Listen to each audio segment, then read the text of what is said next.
Why do we spend so much money on Israel?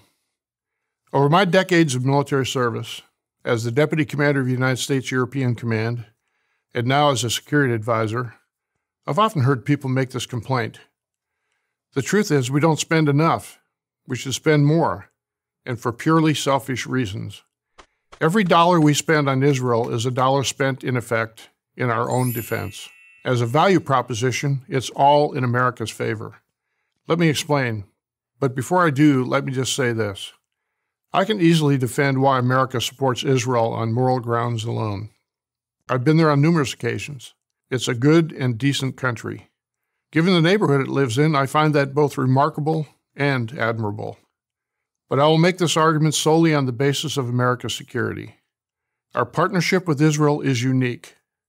Unlike most of our current treaty alliances, say with South Korea, our ties with Jerusalem are not premised on American troops serving as tripwires on Israel's front lines. This is because Israel takes care of itself. America, for good reason, remains wary of any further military engagement in the Middle East. And this only strengthens the case for giving Israel the tools it needs to defend its borders. Here are 3 things we can do. Again, all in our own self-interest. First, the United States should front-load its financial commitment to Israel. We have agreed to provide Israel $38 billion in defense assistance over 10 years. That's a big number, but it's also a great deal for America.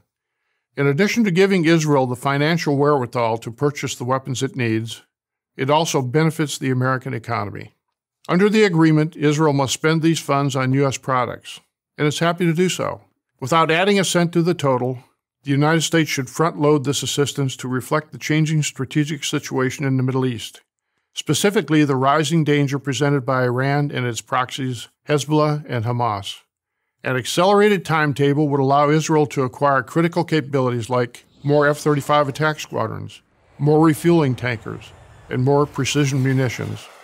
It will need this hardware to defend itself in American interest against those persistent and growing threats. Second, the United States should enhance our alliance with Israel. It may surprise you to know that the United States does not have a defense treaty with this essential ally. Lots of agreements, but no treaty. We should. Why is this important? Because it will send a loud strategic signal to Israel's enemies that if you mess with Israel, you mess with us. Israel is not going to ask us for troops, but we should be giving them anything else they need: intelligence, weapons technology, and other vital information. And we know this is a two-way street. Israel gives a lot in return. Which leads me to the third point. The United States and Israel should build on their already close collaboration in research and development. Israel is one of the most high-tech economies in the world. American investors understand this. More venture capital is spent per capita in Israel than in any other country. 9 out of the 10 largest companies have R&D facilities there. This is in a country of just 8 million people. When we sell them military gear, they adapt it to their own special needs.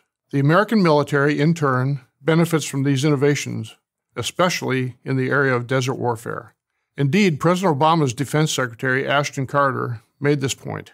There's no question that American lives have been saved by Israeli technology.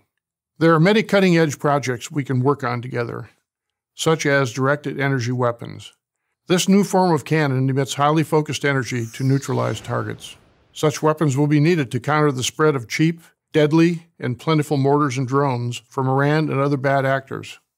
All this explains why I find it so infuriating to see Americans, especially young Americans, support anti-Israel groups like BDS, Boycott, Divest, Sanction, that want to weaken and destroy Israel. Putting aside the perverse logic of these groups that we should punish a free and open democracy, it's self-destructive.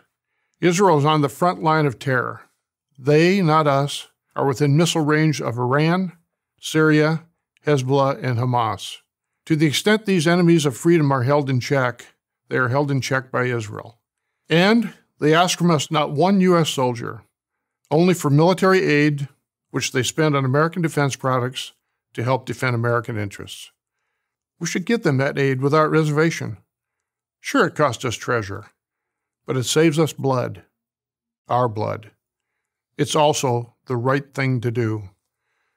I'm General Chuck Wald, United States Air Force, for Prager University. Thank you for watching this video.